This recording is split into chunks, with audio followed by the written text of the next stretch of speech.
Assalamualaikum warahmatullahi wabarakatuh. Perkenalkan, nama saya Amelia Nur Karoma dengan NIM 2892150032 dari Prodi Manajemen Plus dengan dosen pengampu Bapak Imhar SE MM dengan mata kuliah Ekonomi Syariah. Di sini saya ingin mempresentasikan hasil ujian tengah semester. Di sini ada pengertian perilaku konsumen. Lantas apa yang dimaksud dengan perilaku konsumen?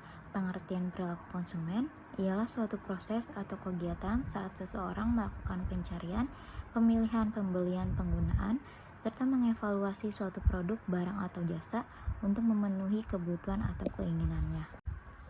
Selanjutnya ada etika konsumsi dalam Islam. Yang pertama, sederhana tetapi efisien dan efektif, yaitu penggunaan harta secukupnya, tidak berlebihan. Sebagaimana firman Allah dalam Al-Quran surat Al-A'raf ayat 731 yang artinya, hai anak Adam, pakaianlah pakaianmu yang indah di setiap memasuki masjid dan makan dan minumlah, dan janganlah berlebihan, sesungguhnya Allah tidak menyukai orang yang berlebih-lebihan. Yang kedua, memperhatikan yang halal dan yang haram, baik berupa produk maupun barang. Barang yang haram dikonsumsi ialah barang yang sudah jelas disebutkan dalam Al-Quran dan hadis bagi menurut ilat yang jelas mau lihat yang berselisihan. Barang yang najis dan barang yang beracun, juga barang-barang yang mengandung kemusyrikan serta barang yang dihasilkan dari kejahatan. Yang ketiga, tidak menghambur-hamburkan uang, tidak boros dan tidak kikir. Yang keempat, bersyukur atas nikmat Allah Subhanahu wa Ta'ala, karena yang diberikan kepada kita hanyalah sebuah titipan darinya, dan Allah akan mengambilnya kapanpun Dia mau. Di sini ada prinsip atau moral konsumsi, yaitu yang pertama, prinsip keadilan. Syarat ini mengandung arti ganda yang pasti mengenal pencarian rezeki yang halal dan tidak dilarang hukum Islam maupun negara dalam soal makanan dan minuman yang diharamkan yang tercantum dalam Al-Quran, dan kelonggaran diberikan kepada orang-orang yang pada suatu ketika tidak mempunyai makanan dan harta sama sekali, ataupun sebagai obat buat yang benar-benar sakit parah dan tidak bisa disembuhkan dengan sebuah makanan itu. Yang kedua ada prinsip kebersihan. Syarat ini tercantum dalam kitab Al-Quran maupun sunnah tentang makanan. Harus baik atau cocok untuk dimakan, tidak kotor ataupun menjijikan. Makan dan minumlah yang bersih dan bermanfaat. Di sini ada manfaat dan berkah konsumsi dalam ekonomi Islam. Aktivitas perekonomian masuk dalam pembahasan muamalah, karena itulah sebagai tema ekonomi, Islam harus digali dari kedua sumber tersebut. Salah satu tema ekonomi yang dibahas oleh Al-Quran dan hadis adalah mengenai konsumsi. Dalam kajian ekonomi Islam, masalah tentang konsumsi merupakan persoalan terpenting. Konsumsi berperan sebagai pilar dalam kegiatan ekonomi seseorang atau individu, perusahaan maupun negara. Konsumsi secara umum diformaliskan dengan pemakaian dan penggunaan barang-barang dan jasa seperti makanan, minuman, kendaraan, dan lain sebagainya. Sedangkan masalah adalah segala bentuk kebaikan yang berdimensi duniawi dan ukhrawi, material dan spiritual, serta individual dan kolektif, serta harus memenuhi tiga unsur, yaitu kepatuhan syariah atau halal, bermanfaat dan membawa kebaikan atau taib dalam semua aspek secara keseluruhan yang tidak menimbun kemudaratan atau bahaya.